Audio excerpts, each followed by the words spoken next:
आज मैं आपको सिखा रही हूँ खट्टे आलू बनाना। खट्टे आलू के लिए मुझे तेल चाहिए। तेल डाला, इसमें जीरा डाला,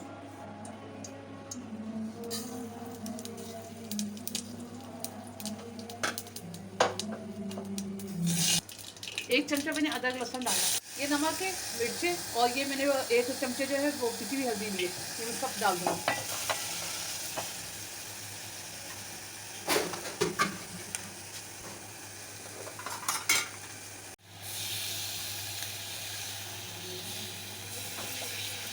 अच्छा, अब मैं इसको भून लूँगी।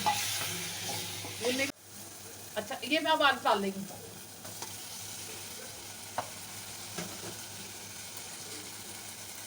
आलू को चढ़ा के खूब अच्छे का मसाले लपेट के आलू। अब मैं इसको दम पे रख दूँगी थोड़ी सी देर के लिए। उबले हुए तो आलू हैं ही पहले से, तो इसको थोड़ी सी देर के दम पे रख दूँगी ताकि सारा मसाला हो जाए। ये मेरे खट्टे आलू और पूरी तैयार है। आपको ये मेरी रेसिपी पसंद आई हो तो आप मुझे लाइक करिएगा और मेरे चैनल को सब्सक्राइब करिएगा।